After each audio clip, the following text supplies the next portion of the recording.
नमस्कार, वंदे मातरम। दोस्तों, स्वागत है आप सबका सैनिक पाठशाला में। आज के इस वीडियो में जो 4 महत्वपूर्ण जानकारियां लेके आया हूं, जैसे आप बोर्ड पर देख पा रहे हैं, उन सभी जानकारियों को हासिल करेंगे। इससे पहले कि आगे बढ़े वीडियो में, मेरा आप सबसे आग्रह है दोस्तों, अगर सैनिक पाठशाला चैनल का वीडियो आप पहली बार देख रहे हैं या अभी तक चैनल को सब्सक्राइब नहीं किया है, तो आपसे जुड़ी हुई भरोसेमंद जानकारियों को पाते रहने के लिए और चैनल के साथ जुड़े रहने के लिए चैनल को सब्सक्राइब जरूर करें। तो चलिए आगे बढ़ते दोस्तों। सबसे पहली जानकारी, जैसे आप देख रहे हैं, नोशनल इंक्रीमेंट को लेकर पेंशन मंत्रालय पर बढ़ रहा दबाव, जल्द आएगी खुशखबरी, मुद्दा पेंशन मंत्रालय में है विचाराधीन। दोस्तों, नोशनल इंक्रीमेंट को लेकर के अब रेलवे के कई सारे विभागों ने भी ताल ठोक दी है। जी हां, पेंशन मंत्रालय को रेलवे विभागों द्वारा जो है प्रेशर बनाया जा रहा है कि जो नोशनल इंक्रीमेंट है उसको सरकार लागू कर दे। आपको बता दूं दोस्तों, कई सारे हाई कोर्ट द्वारा और माननीय सुप्रीम कोर्ट द्वारा भी नोशनल इंक्रीमेंट पेंशनर को देने के लिए जजमेंट आ चुका है, लेकिन बावजूद इसके ये मैटर अभी भी सरकार के पास लंबित है। पिछली बार जब पेंशन मंत्रालय के एडिशनल सचिव ने जानकारी दी थी, उन्होंने कहा था कि अभी मुद्दा लंबित है, लेकिन जल्द कुछ ना कुछ उसके ऊपर फैसला आएगा।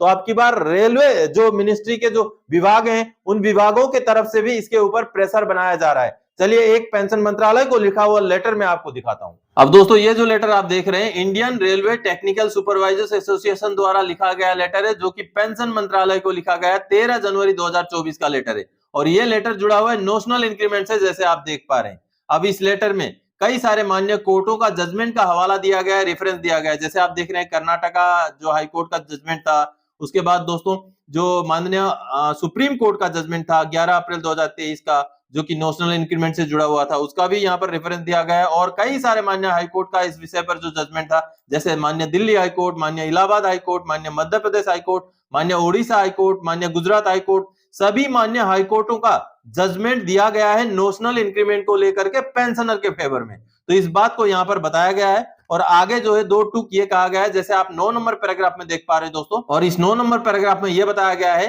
कि जिनको भी 1 जुलाई या 1 जनवरी को इंक्रीमेंट लागू है, जिसके ऊपर मान्य कोर्टों द्वारा ऑलरेडी डिसीजन दिया जा चुका है, तो जितने भी देश में पेंशनर्स हैं या आने वाले समय में जो भी 30 जून या 31 दिसंबर को रिटायर होंगे, उन सभी को नोशनल इंक्रीमेंट लागू किया जाए। अब जिनको कोर्ट केस के जरिए मिल रहा है वो तो अलग बात है, लेकिन बगैर कोर्ट केस के मान्य अदालतों के जो फैसले हैं उनको सम्मान करते हुए सरकार नोशनल इंक्रीमेंट को हमेशा के लिए लागू कर दे। और जो भी पेंशनर 30 जून या 31 दिसंबर को रिटायर होते हैं, अगर उसके अगले दिन उनका इंक्रीमेंट ड्यू हो रहा है, तो उनको ये इंक्रीमेंट पेंशनरी बेनिफिट्स के लिए जरूर दिया जाए। इस तरीके का इस लेटर में जो है मांग रखी गई है दोस्तों। तो आप सबने देखा दोस्तों कि नोशनल इंक्रीमेंट को लेकर चारों तरफ से सरकार के ऊपर दबाव बनाया जा रहा है, और सरकार जल्द ही इस चीज को जो है नोशनल इंक्रीमेंट को लागू कर दे, ऐसी हमारी भी मांग है। चलिए अगली जानकारी की ओर आगे बढ़ते हैं दोस्तों।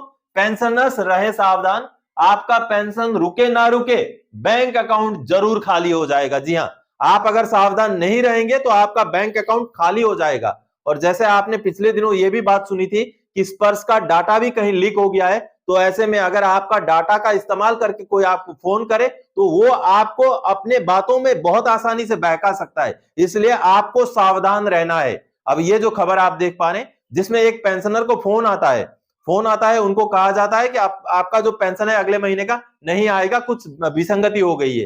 तो वो बोलते हैं ठीक है, मैं पेंशन ऑफिस में जाके उसको सही करा लूंगा, लेकिन उनको बताया जाता है नहीं, आपका टेलीफोनिकली भी सही हो जाएगा। और उनको भरोसा दिलाने के लिए कुछ चीजें बताई जाती हैं, जिस वजह से वो उनके झांसे में आते हैं और ऑनलाइन फॉर्म फिलअप करने के चक्कर में लग जाते हैं।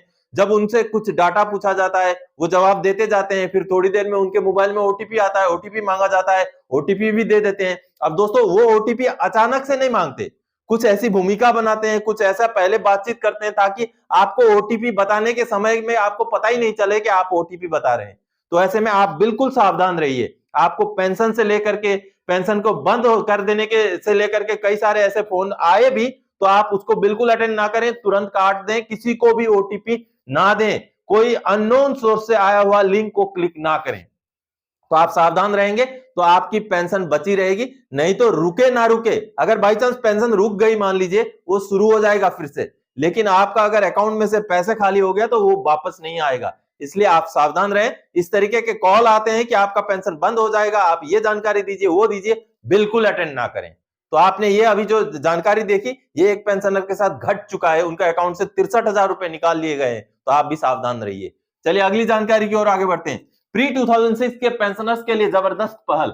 दोस्तों प्री 2006 के पेंशनर्स का मुद्दा मैं हमेशा उठाता रहता हूं, क्योंकि अगर हम सही मायने में देखें तो प्री 2006 के पेंशनर्स का बहुत चीजों में घाटा है।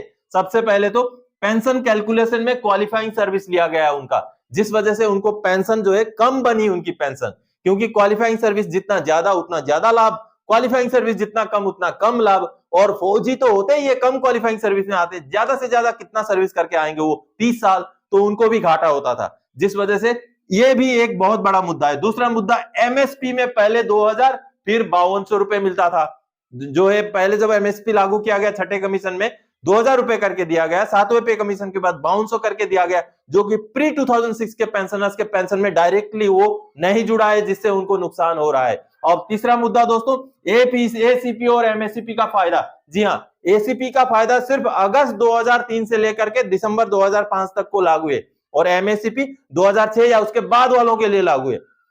तो कहीं ना कहीं 2006 से पुराने फिर एसीपी और एमएससीपी में भी वंचित हैं। और अगर हम ओआरओपी की विसंगति की बात करें, ओआरओपी की विसंगतियां दूर करने की बात करें, तो अगर एमएससीपी का फायदा प्री 2006 के पेंशनर को नहीं दिया जाता तो ओआरओपी में हमेशा आने वाले समय में चाहे जितनी भी विसंगतियां दूर की जाए, ओआरओपी में सबसे बड़ी विसंगति यही रह जाएगी प्री 2006 पोस्ट 2006। तो इस वजह से अभी जो है भारत पेंशनर समाज द्वारा एक जबरदस्त लेटर लिखा गया है दोस्तों पेंशन मंत्रालय को और वित्त मंत्रालय को, कि 2006 से पुराने पेंशनर्स का पेंशन में भी विसंगतियां दूर करें, और जो ये डिवाइडेशन है 2006 से पुराने और बाद वाले का, उसको दूर करके उनको भी समानता का अधिकार दिया जाए। तो इससे जुड़ा हुआ एक लेटर सामने आया है, जो कि पेंशन मंत्रालय को लिखा गया है भारत पेंशनर समाज द्वारा। तो उस लेटर को देख लेते हैं। अब दोस्तों ये जो लेटर आप देख रहे हैं भारत पेंशनर समाज द्वारा लिखा गया लेटर 5 जनवरी 2024 का लेटर, जो कि डॉक्टर जितेंद्र सिंह, जो कि प्रधानमंत्री मंत्रालय में पेंशन मंत्रालय में भी राज्य मंत्री हैं, उनको एड्रेस किया गया है। बाकी जो है पेंशन मंत्रालय के सेक्रेटरी को और जो वित्त मंत्रालय के भी सेक्रेटरी को इस लेटर को एड्रेस किया गया है। जैसे आप लेटर का हेडिंग देख रहे हैं, equal pension for all ending discrimination against pre 2006 retirees, यानी कि 2006 से पुराने रिटायरीज के पेंशन में जो विसंगतियां हैं उनको दूर करने के लिए, जो डिफरेंसेस हैं उनको दूर करने के लिए ये लेटर लिखा गया है। इस लेटर में जबरदस्त तरीके से कई पॉइंटों को, कई मुद्दों को उठाया गया है। चलिए इन मुद्दों को मैं आपको हिंदी में समझाता हूं। अब दोस्तों जैसे आप हिंदी में समझ रहे हैं, आप ये हिंदी में मैंने अनुवाद किया है आपके लिए, जो लेटर में लिखा गया है भारत पेंशनर समाज द्वारा पेंशन मंत्रालय को, पेंशन के सचिव को और जो फाइनेंस मिनिस्ट्री यानी कि वित्त मंत्रालय के सचिव को लिखा गया है, उसके बारे में यहाँ पर 2006 से पुराने पेंशनर्स को जो है उनकी असमानता जो है, पेंशन में असमानता है, उसको दूर करने के लिए ये लेटर लिखा गया है। और इस लेटर का जो मूल सार है, निष्कर्ष है, वो आपको समझाता हूं। आप बाकी इसमें जो पोर्शन है उसको आप वीडियो को पॉज करके पढ़ सकते हैं, बाकी मैं आपको निष्कर्ष समझाता हूं। जैसे आप देख रहे हैं 2006 से पहले के सेवानिवृत्त लोगों के खिलाफ चल रहे भेदभाव को अब और बर्दाश्त नहीं किया जा सकता है। सम्मान और वित्तीय सुरक्षा के उनके समान अधिकार को मान्यता दी जानी चाहिए और उस पर कार्रवाई की जानी चाहिए। हम सरकार से इस अन्याय को स्वीकार करने और सभी के लिए एक समान पेंशन प्रणाली सुनिश्चित करने, समानता के संवैधानिक भावना को बनाए रखने और हमारे सभी समर्पित लोक सेवकों को योग्यता के सम्मान करने के लिए तत्काल उपाय लागू करने का आग्रह कर। तो आप सबने देखा दोस्तों कि कहीं ना कहीं ये एक जबरदस्त पहल है 2006 से पुराने पेंशनर्स को न्याय दिलाने के लिए। और मैं अपने वीडियो से हमेशा इस आवाज को उठाता रहता हूं दोस्तों कि प्री 2006 के पेंशनर्स को भी कई सारे ऐसे चीजें हैं जो मैंने अभी आपको समझाया, ये अगर मिल जाए तभी उनको जो है फौजी पेंशनर की हम बात करें तो तभी उनको जो है न्याय मिल सकता है। चलिए आगे बढ़ते हैं दोस्तों। अब इस काम के लिए आधार की मान्यता खत्म।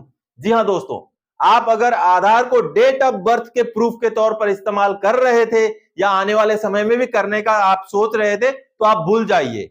आपका आधार कार्ड अब कभी भी डेट ऑफ बर्थ के प्रूफ के तौर पर इस्तेमाल नहीं हो पाएगा। भारत सरकार ने बकायदा लेटर जारी कर दिया है और उसके ऊपर सर्कुलर भी जारी हो चुका है कि अब आपका आधार कार्ड जो है डेट ऑफ बर्थ के प्रूफ के तौर पर नहीं इस्तेमाल होगा। हम स्पर्श में भी जब डाटा अपडेट करते हैं तो डेट ऑफ बर्थ या वगैरह के प्रूफ के लिए आधार को अपलोड कर देते हैं, लेकिन अब ऐसा नहीं होगा। चलिए लेटर देखिए। अब दोस्तों ये जो लेटर आप देख पा रहे हैं भारत सरकार का ministry of labour and employment का लेटर है, जो कि 16 जनवरी 2024 का लेटर है। और इस लेटर में जैसे आप हेडिंग देख पा रहे हैं, हेडिंग से पता चल जाता है removal of Aadhaar from the list of acceptable documents as a date of birth proof regulation, यानी कि अब आधार को जो है डेट ऑफ बर्थ के प्रूफ के तौर पर जो इस्तेमाल करने की जो प्रथा है उसको खत्म किया जा रहा है, उसको रिमूव किया जा रहा है। देखिए बकायदा ये मिनिस्ट्री का लेटर है।